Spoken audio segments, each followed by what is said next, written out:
नमस्कार।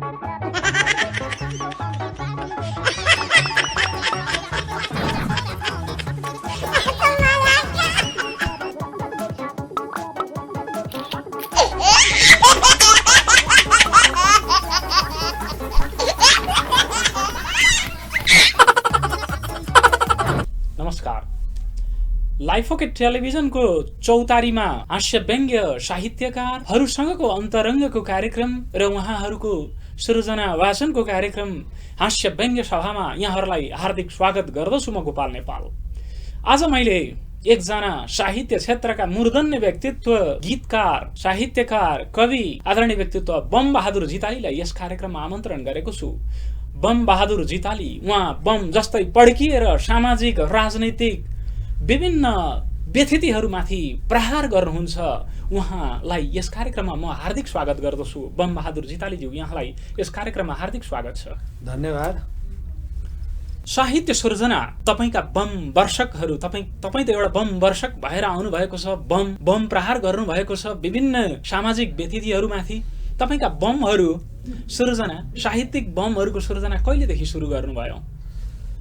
मैले 2033 सालदेखि लिखित रूपमा, तर म बच्चैदेखि यो व्यङ्ग्य चाहिँ खुब रुचाउने, बोल्दा पनि अनुप्रास मिलाएर बोल्दिने। हजुर। स्कुलमा पनि म जसरी भए पनि त्यो तुक मिलाएर ट्याक्क चाहिँ बोलेपछि मान्छे हाँस्ने गर्थे। त्यसै स्कुल जीवनदेखि नै मैले हास्य व्यङ्ग्यको प्रयोग गर्दै आएको हो। डाक्टर बम बहादुर जिताली हामीसँग हुनुहुन्छ यतिखेर, र बम बहादुर जितालीले विभिन्न साहित्यिक विधामा कलम चलाउनु भएको छ। म उहाँलाई एउटा साहित्य सृजनाबाट यो कार्यक्रम शुभारम्भ गरिदिनु हुनका लागि हार्दिक आग्रह गर्दछु। कृपया यो सबभन्दा नयाँ कविताबाट सुरु गर्छु। हजुर। मेरो कविताको शीर्षक हो दायाँ र बायाँको फरक। पिलाउने दायाँ हात, आची पुछ्ने बायाँ, टीका लाउने दायाँ बाहु, घडी बाँध्ने बायाँ। दक्षिणले खाना दिन्छ, उत्तरले तान्छ, भुँडी पूजा गरेपछि उतैतिर जान्छ। कर्म गर्ने दाहिने हो, देब्रे हुन्छ अल्छी, फुर्ती फार्ती देखाएर सधैँ खेल्छ बल्छी। दक्षिणपन्थी भन्नेहरू दक्षिणमा जान्छन्, भए भर लुड्याएर खानासम्म खान्छन्। बायाँपन्थी पश्चिमको होली वाइन तान्छन्, धर्म कर्म शर्म छोडी के खान्छन् लान्छन्। दायाँ बायाँ गरी गरी सत्ता हत्याउँछन्, सत्ता पाएपछि सधैँ मान्छे लत्याउँछन्। दायाँ छोडी बायाँतिर लागेका छन् कोही, माछा पाएपछि फेरि दायाँ लाग्छन् गोही। आँसु झार्छन् गोहीसरी माछा पाएपछि, धडियामा पार्छन् माछा खान्छन् बसी बसी। पूजा गर्ने खाना दिने दाहिने हो सारा, अन्तकाली अगस्ती हो देब्रे भात मारा। दाहिनेको तुलनामा देब्रे हुन्छ कहाँ, धर्म कर्म शर्म समेत हराउँछ जहाँ। ए दायाँ आमा सानीमा बायाँ, दायाँ आमा सानीमा बायाँ, आमा सोझी सानीमा तर पाया। धन्यवाद। धन्यवाद डाक्टर बम बहादुर जितालीज्यू। यहाँले यो शब्द जालीहरूलाई मर्माहत हुने गरी बम प्रहार गर्नुभएको छ। शब्द जालहरू निर्माण गर्ने दक्षिणपन्थी, वामपन्थी जुन चलन चल्तीमा छ, दक्षिणपन्थी गाली गलौजको शब्द बनाइदिए। वास्तवमा दक्षिण कति राम्रो पवित्र छ। हामी दक्षिण हात भनेको दाहिने हातले सुकर्म गर्दछौँ, बाम हातले दिशा धुने अथवा अल्छी, काम नलाग्ने, एकदमै अल्छी होइन, गफ गर्ने अथवा देखाउन शोभा मात्रै, देब्रे हातको काम शोभा मात्रै छ भन्ने अभिप्राय लिएर अहिले वामपन्थ त हाम्रो तन्त्रशास्त्रमा पनि एउटा दक्षिणाचारी र वामाचारी हुन्छ। वामाचारी अलिक बढी कालो खालको, अलिक बढी एक्सट्रिमिस्टहरूलाई चाहिँ देब्रेपन्थी अथवा वामाचारी भनेर चिनिन्छ। यहाँ त्यस्तै अहिलेको राजनीतिक पाटो गफ गर्ने गफाडीहरूलाई यहाँले त्यही विषयवस्तु नै त उठाउनु भएको होला। यो अहिले समाजमा यहाँलाई कस्तो लाग्छ गफाडीहरूको राजनीति? अब यो जसरी बायाँ हातको खासै देवता पित्र इष्ट मित्र सबैलाई चाहिँ पुज्ने सम्मान गर्ने उसको चाहिँ काम होइन, कर्तव्य होइन। त्यसै गरिकन अहिले बुद्धिजीवी आफ्ना श्रद्धेय प्रतिभाहरूको सम्मान नगरिएको अवस्था छ। यी देब्रेहरू त बिकर भन्ने शब्द यहाँलाई थाहा छ कि छैन? एउटा श्राद्धमा त्यो लास्टमा कसैले तर्पण पिण्ड नदिएपछि लास्टमा एउटा बिकर भनेर तर्पण पिण्ड दिने कल्चर छ क्या हामी कहाँमा। त बिकर, अब त बिकर जत्तिकै भएका छन् यिनीहरू बिचराहरू। निकै अगाडि यिनीहरू अग्रगमनका कुरा गर्छन्, तर यिनीहरू जत्तिको एकदम पश्चगमनकारी त वास्तवमा देखिएन राजनीतिमा। भ्रम अब अल्छे, शोभा मात्रै दियो क्या वामपन्थी। दिनभरि दिन सकारात्मक सही हो भने रात्रिकालीन आराम गर्ने हो, अन्धकार हुन्छ, काम हुँदैन होइन। त्यसैको प्रतीकात्मक स्वरूप वामपन्थीहरूले देशलाई 50औं वर्ष पछाडि धकेलिएको हो। धेरैको त्यो आवाज सुनिएको छ कि यस्तो युद्धहरूले देशलाई चाहिँ 50औं वर्ष पछाडि धकेलियो भनिन्छ। यहाँलाई त्यस्तो लाग्छ? मलाई त्यस्तै लाग्छ, किनभने यिनीहरू गफले आकाश पाताल जोडिदिने, गफमा चाहिँ आकाशका तारा खसादिन्छु भन्ने, यथार्थमा मानवहरूको चाहिँ बङ्गारा झारिदिने काम भइरहेको छ। यो बाटोबाट कहिले पनि उन्नति प्रगति र समुन्नति देशको हुँदैन। तपाईँलाई संसारमा दक्षिणपन्थी पार्टीहरू अहिले युरोप र अमेरिकामा विशेष त दक्षिणपन्थी पार्टीहरूकै रजगत छ। उनीहरूले राज्य सत्ता चलाइराखेका छन्, एकदम सही विकास पनि भएको छ। उनीहरूले दक्षिणपन्थी भनेर आफूलाई स्वीकार गर्दछन्। तर हामी कहाँमा त कुनै पनि पार्टीले आफूलाई दक्षिणपन्थी हो पनि भन्दैन। दक्षिणपन्थी भन्नु ठुलो अपराध बोध गरिन्छ। यहाँलाई कस्तो लाग्छ? होइन, अब दक्षिणपन्थी भनेको दायाँ हो। दायाँको महत्त्व मैले कविता मार्फतै दर्शाइसकेँ। अब त्यसभन्दा माथि भन्नुपर्ने ठाउँ छैन। होइन, यहाँले त राख्नुभयो, तर राजनीतिक दलहरूले आफूलाई दक्षिणपन्थी स्वीकार्दैनन्। काङ्ग्रेस दक्षिणपन्थी होइन। अनि त्यसको महत्त्व नबुझेर दायाँको दक्षिणपन्थी भनेको के हो त्यसको रहस्य नै नबुझेर मान्छे चाहिँ आफूलाई व्यक्त गर्नलाई हिचकिचाएको मैले अनुभव गरेँ। राइटलाई एक्सेप्ट गरेन मान्छेले, रङलाई एक्सेप्ट गर्यो। त्यही भन्न खोज्नु भयो। त्यही हो। धन्यवाद डाक्टर बमबहादुर जितालीज्यू, यहाँलाई धेरै धेरै धन्यवाद। यहाँको दायाँ र बायाँ कविता, दायाँ र बायाँलाई को फरक डिफरेन्स राखिदिनु भयो। अधिकांश नेपाली जनतामा एउटा भ्रम छ, वामपन्थी भन्ने बित्तिकै राम्रो र दक्षिणपन्थ भन्ने बित्तिकै नराम्रो भन्ने जुन एउटा मानसिकता छ त्यसलाई यहाँले चिरिदिनु भयो, बम हानेर त्यसलाई छेद पारिदिनु भयो। यहाँलाई धेरै धेरै धन्यवाद। वास्तवमा दक्षिणपन्थ भनेर स्वीकार्न मान्छे डराउँछ। धर्म संस्कृति पूजा आजा गर्छ त दक्षिणपन्थी होस् भन्यो भने हैट ठुलो ऊ चाहिँ अछुत भएको महसुस गर्छ उसलाई यदि दक्षिणपन्थ भनियो भने। यहाँले दक्षिणपन्थ राम्रो पवित्र एकदम जागरिलो अभिव्यक्ति हो दक्षिणपन्थ, अल्छे हो, काम नलाग्ने हो, दिशा आची पुछ्ने मात्रै हो देब्रे अथवा वामपन्थको भनेर जुन विचार राख्नुभयो यहाँलाई म सम्मान गर्दछु। धन्यवाद। यहाँको दायाँ र बायाँको फरक देखाइदिनु भयो अहिलेको समाजलाई। दक्षिण भनेको दायाँ, वाम भनेको देब्रे, दक्षिण भनेको दाहिने, वाम भनेको देब्रे, त्यही कुरो राखिदिनु भयो नि त यहाँले कवितामा। दक्षिण भनेको भारत भन्ने अधिकांशको बुझाइ छ, त्यसलाई यहाँले चिर्नु भएको छ। यहाँलाई धेरै धेरै धन्यवाद डाक्टर बमबहादुर जितालीज्यू। मैले यहाँलाई पुनः अर्को सृजना वाचनका लागि आग्रह गरेँ। अब अर्को कविता मेरो बेकारको कार। हजुर। कमिसन खाँदै आयो विदेशको कार, स्वदेशमा नबनेको बेकारको कार। पूर्व जाला भन्दाखेरि पश्चिमतिर जान्छ, उत्तर जाला भन्यो फेरि दक्षिणतिर तान्छ।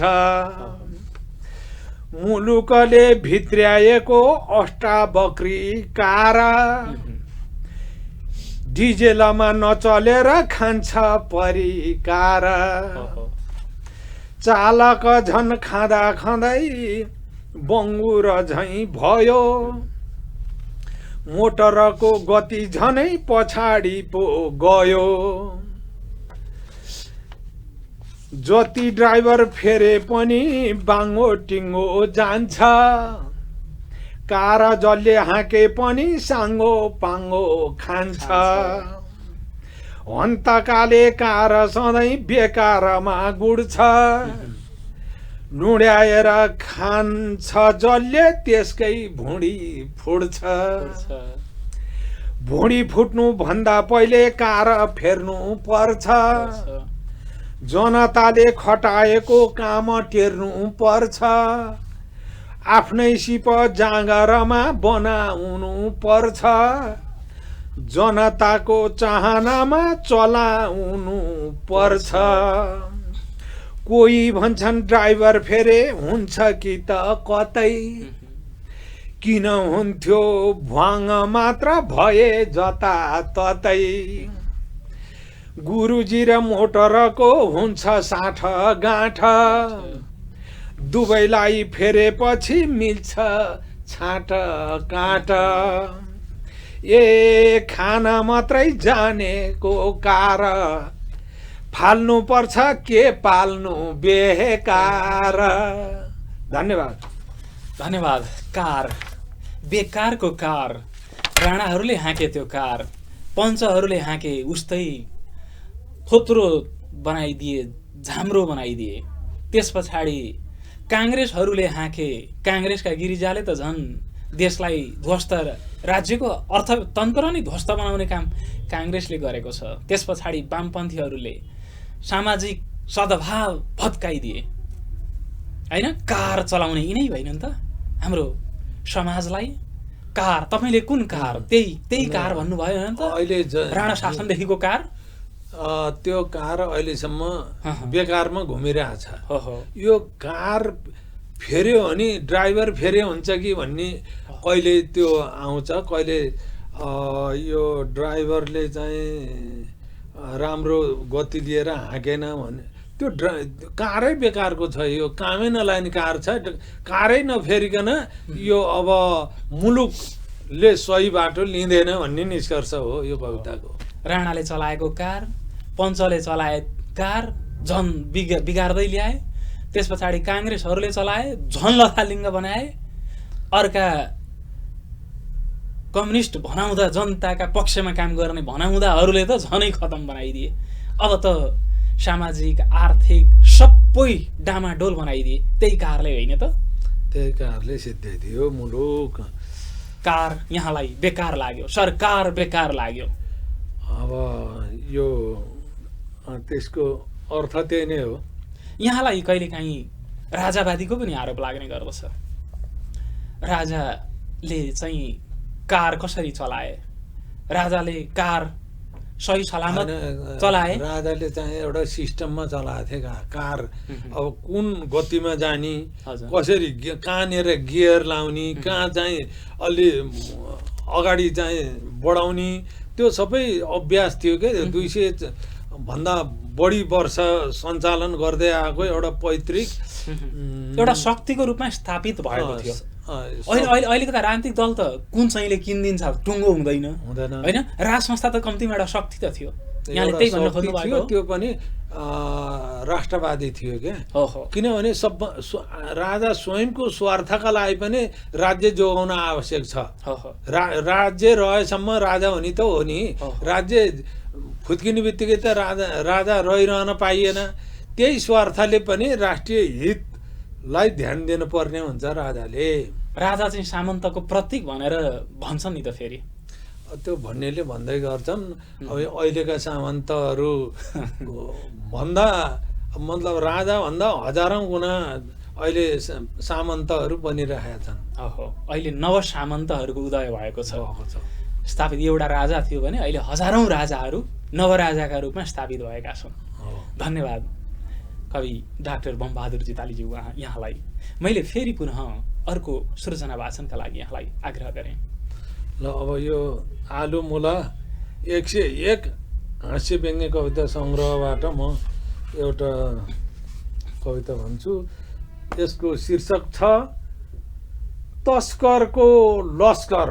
तस्करहरू लस्करै हिँडिरहेका छन्। हजुर सिमलुको भुवा भन्दा सरकार भो हल्का।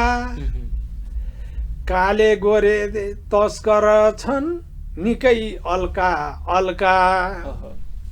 हिरा मोती सुन चाँदी ओसारेर ल्याउँछन्।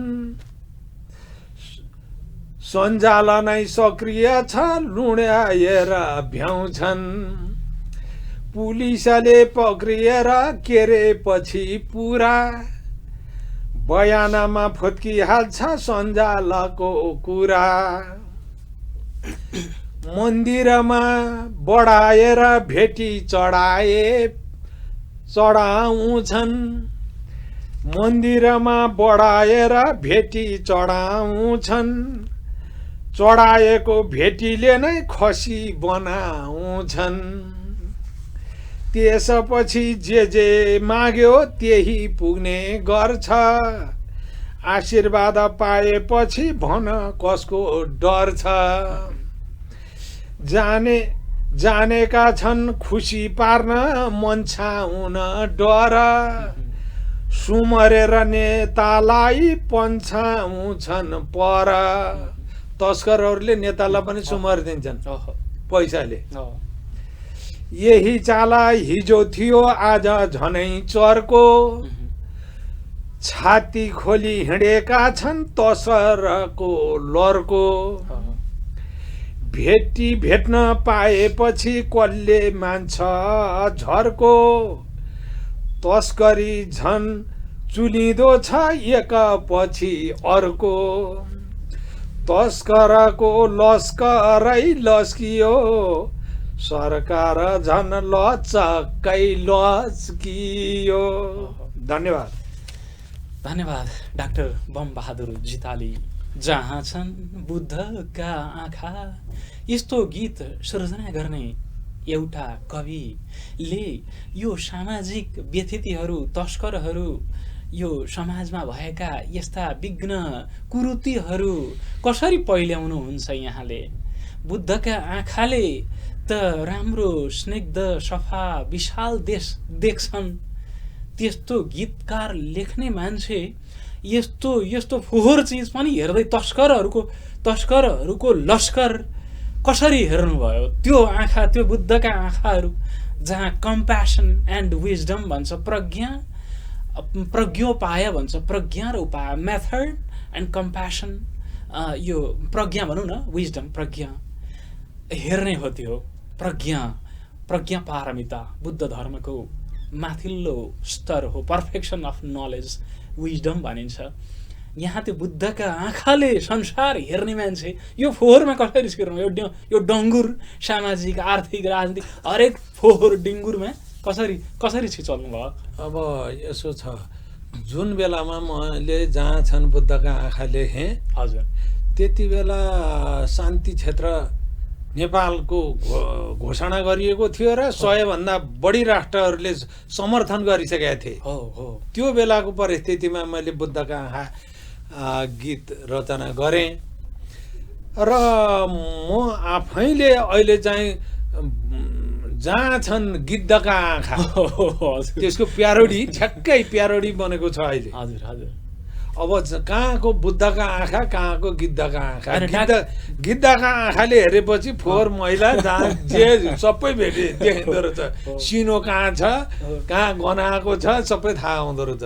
होइन, डाक्टर बमबहादुर जितालीको त्यो गीत जहाँ छन् बुद्धका आँखा भनेपछि एउटा मान्छेमा श्रद्धा भाव उत्पन्न हुन्छ। त्यस्तो बुद्धका आँखाले हेर्ने मान्छेले अब गिद्धका आँखामा पुर्याउनु भयो।